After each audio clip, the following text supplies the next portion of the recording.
ದಾರಿಯಲ್ಲಿ ಈ ಘಟನೆ ನಡೆದಿದೆ. ಇದುವರೆಗೂ ಯಾವ ಕಡೆಯಿಂದ ಒಂದು ಕಾಲು ಬಂದಿಲ್ಲ, ಯಾರೂ ಬಂದು ನಮ್ಮ ಹತ್ರ ಮಾತಾಡೂ ಇಲ್ಲ ಸರ್. ತುಂಬಾ ರ್ಯಾಶ್ ಆಗಿ ಓಡಿಸೋಂಥದ್ದು, ಫಾಸ್ಟ್ ಆಗಿ ಹೋಗೋಂಥದ್ದು ಇದೆಲ್ಲ ದಿನನಿತ್ಯ ನೋಡ್ತಾ ಇದ್ದೀವಿ. ಯಾಕಂತ ಹೇಳಿದ್ರೆ ಒಂದು ಜೀವಕ್ಕೆ ಬೆಲೆ ಇಲ್ದಿರ ಆಯ್ತು ಇವತ್ತು. ಮುಂದಿನ ದಿನಗಳಲ್ಲಿ ಯಾರಿಗೂ ಈ ರೀತಿ ಆಗಬಾರ್ದು. ಕಾಡುಗೋಡಿ ಪಟಾಲಮ್ಮ ಬಡಾವಣೆಯಲ್ಲಿ ನೆಲೆಸಿರುವ ಚಲಪತಿ ಮತ್ತು ಸುನಂದ ದಂಪತಿಯ ಪುತ್ರ ವಂಶಿ ಐಟಿಪಿಎಲ್ ಬಳಿ ವಿಡಾಲ್ ಹೆಲ್ತ್ ಖಾಸಗಿ ಕಂಪನಿಯಲ್ಲಿ ಕಾರ್ಯನಿರ್ವಹಿಸುತ್ತಿದ್ದು, ಬುಧವಾರ ಎಂದಿನಂತೆ ಮನೆಯಿಂದ ಕೆಲಸಕ್ಕೆ ಹೊರಡುವಾಗ ಕಾಡುಗೋಡಿ ರೈಲ್ವೆ ನಿಲ್ದಾಣ ಬಳಿ ದ್ವಿಚಕ್ರ ವಾಹನದಲ್ಲಿ ತೆರಳುವಾಗ ಮಧ್ಯಾಹ್ನ 3 ಗಂಟೆಗೆ ಗೊರವಿಗೆರೆಯ ಎನ್ಪಿಎಸ್ ಶಾಲಾ ವಾಹನ ದ್ವಿಚಕ್ರ ವಾಹನಕ್ಕೆ ತಾಗಿದ ಪರಿಣಾಮ ಸವಾರ ವಂಶಿ ಆಯತಪ್ಪಿ ರಸ್ತೆಗೆ ಬಿದ್ದಿದ್ದಾನೆ. ಈ ವೇಳೆ ವಾಹನ ಯುವಕನ ತಲೆ ಮೇಲೆ ಹರಿದಿದ್ದು ತೀವ್ರ ರಕ್ತಸ್ರಾವ ಉಂಟಾಗಿ ಯುವಕ ಸ್ಥಳದಲ್ಲೇ ಮೃತಪಟ್ಟಿದ್ದಾನೆ. ಈ ಘಟನೆಗೆ ಕರುನಾಡ ಹಿತರಕ್ಷಣಾ ವೇದಿಕೆ ರಾಜ್ಯಾಧ್ಯಕ್ಷ ಡಾ ಜ್ಯೋತಿಕುಮಾರ್ ಆಚಾರ್ ಖಂಡಿಸಿದ್ದಾರೆ.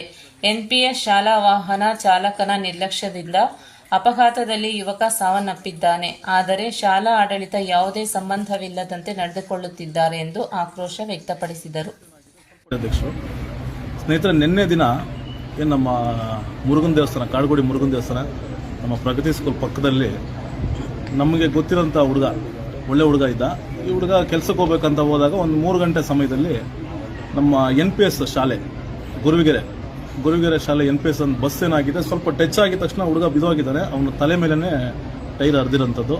ಅಲ್ಲೇ ಪಾಪ ಅವನು ಸ್ಪಾಟಲ್ಲಿ ತೀರ್ಕೊಂಡಿದ್ದಾನೆ. ಇದನ್ನೆಲ್ಲ ಕೇಳಿ ತುಂಬ ನೋವಾಯಿತು ನಮಗೆ. ಅಟ್ಲೀಸ್ಟ್ ನನಗೆ ವಿಚಾರ ರಾತ್ರಿ ಗೊತ್ತಾಯಿತು. ನಾನು ಬೆಳಗ್ಗೆ ಸ್ಟೇಷನ್ಗೆ ಹೋಗಿದ್ದೆ.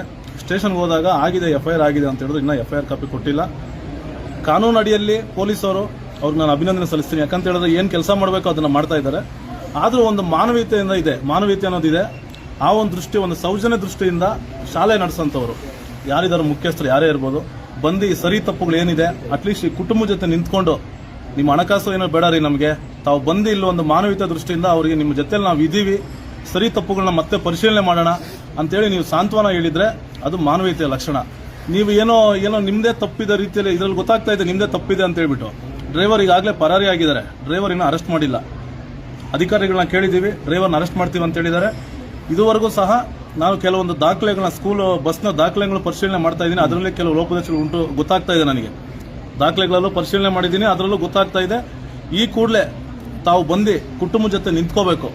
ನಿಮ್ಮ ಹಣಕಾಸು ಬೇಡ, ತಾವು ಸಾವಿರಾರು ಮಕ್ಕಳಿಗೆ ಶಿಕ್ಷಣವನ್ನು ಒದಗಿಸುವಂಥ ಒಂದು ಸಂಸ್ಥೆ ನಿಮ್ದು NPS ಅಂತ ಹೇಳ್ಬಿಟ್ಟು, ತಾವು ಯಾರು ಅಧಿಕಾರಿಗಳಿದ್ದೀರೋ, ಶಾಲಾ ಮುಖ್ಯಸ್ಥರು ಯಾರಿದ್ದೀರೋ, ನೀವು ಬಂದು ಈ ಕುಟುಂಬ ಜೊತೆ ನಿಂತ್ಕೋಬೇಕು. ಇವರಿಗೆ ನ್ಯಾಯವನ್ನು ಕೊಡಿಸೋಂಥ ಕೆಲಸ ತಾವು ಮಾಡಿದ್ರೆ ಸರಿ.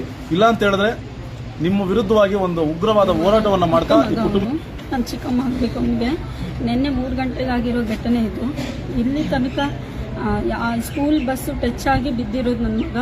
ಇಲ್ಲಿ ತನಕ ಸ್ಕೂಲ್ ಕಡೆಯಿಂದ ಆಗಿರಲಿ, ಆ ಬಸ್ಸು ಡ್ರೈವರ್ ಸಮೇತ ಸಿಕ್ಕಿಲ್ಲ. ಅವನು ಸಮೇತ ಬಸ್ ಅಲ್ಲೇ ಬಿಟ್ಟು ಓಡೋಗಿದ್ದಾನೆ. ಇಲ್ಲಿ ತನಕ ನಮ್ಗೆ ಯಾವ ಕಡೆಯಿಂದ ಯಾವ ವಿಚಾರನೂ ಇಲ್ಲ. ಪೊಲೀಸ್ ಅವ್ರು ಕೇಳಿದ್ರೆ ಮಾತಾಡ್ತಾರೆ, ಬರ್ತಾರೆ ಅಂತ ಇದನ್ನ ಹೇಳ್ತಾ ಇದ್ದಾರೆ. ಇಲ್ಲಿ ಇಷ್ಟುವರೆಗೂ ಆದ್ರೂ ಯಾವ ಕಡೆಯಿಂದ ಒಂದು ಫೋನ್ ಬಂದಿಲ್ಲ, ಮಾಡಿಲ್ಲ, ಎಂಥದ್ದು ಇಲ್ಲ. ಇದೇ ರೀತಿ ಇನ್ನು ಯಾವ ಮಕ್ಕಳಿಗೂ ಆಗಬಾರ್ದು ಅಂತೇಳಿ ನಾನು ಕೇಳ್ಕೊತೀನಿ. ಮತ್ತು ಇನ್ನೊಂದೇನೆಂದರೆ, ಅವರು ಮಾಡಿರೋ ಒಂದು ಆಕ್ಸಿಡೆಂಟ್ಗೆ ಯಾವ ಕಡೆಯಿಂದನೂ ನಾವು ಪೊಲೀಸ್ ಅವ್ರು ಕಂಪ್ಲೇಂಟ್ ಮಾಡಿದ್ದೀವಿ. ಆ ಕಡೆಯಿಂದನೂ ಅಷ್ಟೇ ಯಾವುದೇ ಥರ ರೆಸ್ಪಾನ್ಸ್ ಇಲ್ಲ. ಮಾಡ್ತೀವಿ ಅಂತ ನೆನ್ನೆಲ್ಲ ಪೋಸ್ಟ್ ಮಾರ್ಟಮ್ ಕೇಳಿದ್ವಿ, ಮಾಡಲಿಲ್ಲ. ಈಗ ಪೋಸ್ಟ್ ಮಾರ್ಟಮ್ ಮಾಡಿ ನಾವು ಊರಿಗೆ ತೊಗೊಂಡು ಹೋಗ್ತಾ ಇದ್ದೀವಿ. ಅವನು ಕೆಲ್ಸಕ್ಕೆ ಹೋಗ್ಬೇಕು ಅಂತ ಹೋಗ್ತಾ ಇರೋದು. ಬಸ್ಸೇ ಟಚ್. ನಾನು ಅವರು ಮ್ಯಾನೇಜರ್ ಮಾತಾಡ್ತಿದ್ದೆ. ಅವರು 8 ತಿಂಗಳಿಂದ ಅವ್ರು ಕೆಲಸ ಮಾಡ್ತಾ ಇದ್ದಿದ್ದು. ಅವ್ರ ಶಿಫ್ಟ್ ಬಂದು 4 ಗಂಟೆ ಶಿಫ್ಟು. 3 ಗಂಟೆಗೇನೋ ಈ ಥರ ಆಗಿರೋದಂತೆ. ಹಾಗಾದರೆ ಅವರು ಕೆಲಸಕ್ಕೆ ಬರೋವಾಗ ಆಗಿರ್ಬೋದು ಅಂತ ಅಂದ್ಕೊಂಡಿದ್ದೀನಿ. ಸೊ ಆ ಹುಡುಗ ಬಂದು ತುಂಬ ಒಳ್ಳೆ ಹುಡುಗ. ಬರ್ತಾನೆ, ಕೆಲಸ ಏನಿದೆಯೋ ಮಾಡಿಕೊಂಡು, ತುಂಬ ಕಷ್ಟ ಮನೇಲಿ ಏನೋ ಮನೆ ಕಟ್ಟಬೇಕು, ಅದಕ್ಕೆಲ್ಲ ಇಲ್ಲ ಕಾಸೆಲ್ಲ